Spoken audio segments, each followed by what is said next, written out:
Bonjour à tous, samedi c'est l'hippodrome d'Auteuil qui nous accueille pour le prix général de Rougemont. On va analyser cette épreuve avec Florent. Florent, bonjour. Bonjour à tous. Donc c'est une épreuve où il y a 18 partants au départ pour des chevaux de 4 ans sur les haies. Dans cette course, vraiment c'est une belle épreuve. Florent, tu as placé en tête de ta sélection et comme unique base Polystyle qui a fait un bon meeting de Pau et qui reste sur une victoire en steeple. Ouais, c'est un cheval qui est entraîné donc par le redoutable Guy Charal qui est en constant progrès.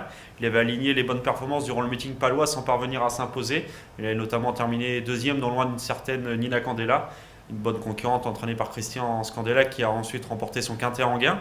Pour son retour à Auteuil et ses débuts sur le steeple, il a remporté un franc succès. Certes, il a peut-être profité de sa condition avancée, mais il s'est vraiment imposé de bonne manière. Ce jour-là, le lot était de qualité, car c'était le favori était Polydame, ce jour-là, qui a dû se contenter de la 4e place. Donc pour son retour en A, il peut profiter de sa grande forme pour jouer à nouveau les tout premiers rôles, d'autant qu'il semble très correctement placé au poids pour ses débuts dans les handicaps. On voit que tu as pris un coup de cœur, c'est le 3 Smashing qui lui vient de faire sa rentrée. Il a terminé 8e de la course référence, le prix Univers 2. On peut constater ce jour-là que Dollar King prenait la 2e place au centre et Wanaba, on en parlera tout à l'heure, prend la 3e place le long de la liste. Vraiment c'est une épreuve référence, il y a beaucoup de concurrents qu'on retrouve au départ. Et donc Smashing, c'est ton coup de cœur. Oui, Smashing, on voit ce jour-là, il a pu se montrer réellement menaçant, mais Jonathan Plouganou l'a beaucoup respecté, il l'a uniquement monté au bras, il a pris une honnête 8e place, il devrait logiquement être monté en condition sur cette sortie, et jugé sur ses performances automnales, il se classa notamment 2e du FIF relais, en échouant qu'après une vive lutte face à Victoire Desbordes, qui n'est pas la première venue, il semble en mesure de jouer un très beau rôle, car je vous le dis, là, en dernier lieu, son jockey, Jonathan Plouganou, l'a vraiment respecté, et là, je pense qu'il peut terminer dans les 5 premiers. Dans cette épreuve, tu as une surprise, c'est le 14 Obelio Mamaka. Il vient de créer une surprise, après des performances on va dire en demi-teinte. Il y avait 20 contre 1 quand il s'est imposé dans une seconde épreuve. Là, tu as décidé de jouer la surprise là-dessus. Ouais, c'est loin d'être un coup sûr, mais c'est un concurrent qu'Yannick Foin aime bien. Il est en constant progrès. Lors de son avant-dernière sortie à Anguin, il s'était plutôt bien comporté dans un bon lot. Il a confirmé ensuite à Auteuil dans une 2e épreuve. Le lot était inférieur, mais il s'est imposé avec une certaine marge. Il a logiquement été pénalisé de 3 kilos suite à cette victoire. Cette fois, les positions n'est plus la même, mais il peut confirmer ses progrès et viser une petite place à Bellecote. Dans notre interview sur les pistes, Yannick Foin estime beaucoup ce concurrent. Oui, il l'aime bien, il l'apprécie. En bas de tableau, c'est loin d'être un coup sûr. Il devra avoir du mal à lutter pour la victoire, mais une place peut lui revenir à Bellecote.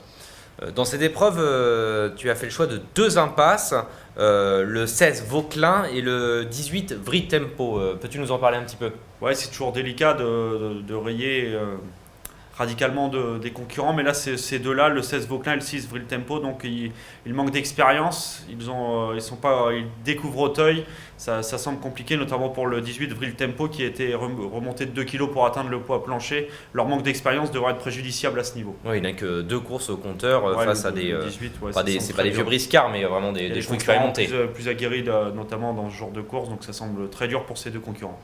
Est-ce que, Florent, tu peux faire pour nos téléspectateurs ta sélection de 8 chevaux ?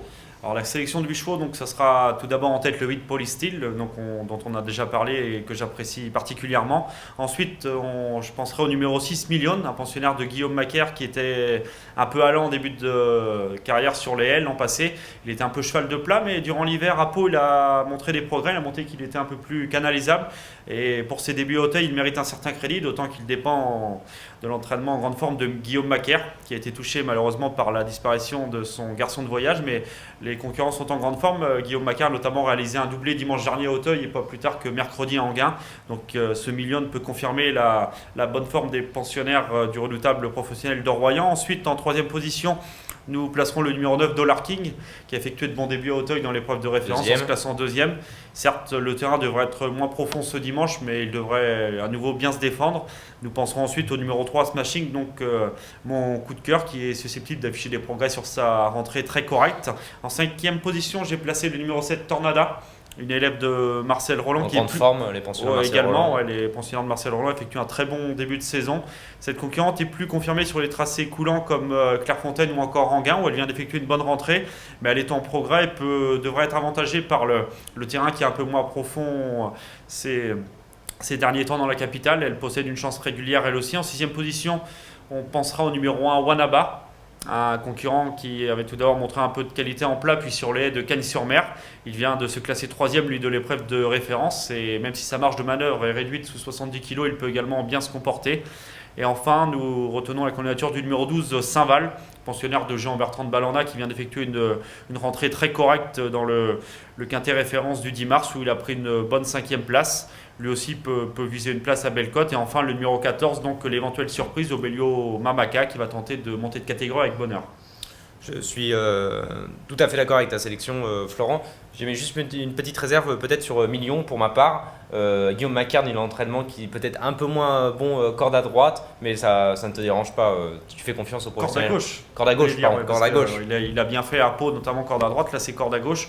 Ouais, c'est sûr, mais bon, il a montré quand même de la qualité. Il a terminé 2e du très estimé Vadero Derry. C'est sûr. Sans jamais pouvoir le menacer pour la victoire, mais il s'est bien comporté en cette occasion. Il aborde cette épreuve avec un peu de fraîcheur. Et son redoutable mentor a certainement fait les réglages pour qu'il s'adapte au tracé à ma gauche. Sous 66 kg, il semble très correctement placé au poids et peut certainement bien faire d'emblée à ce niveau. Il est très bien placé, même par rapport à Obelio Mamaka. Notamment. Notamment. Enfin, merci Florent. Ta sélection pour ce jeu, pour ton jeu, pour cette course, c'est tes 4 bases, le 8, le 6, le 9 et le 3, en champ réduit avec tes autres concurrents. Merci Florent de ton analyse. Merci. Merci à tous de nous avoir suivis et à bientôt pour un nouveau quintet. Bon jeu à tous.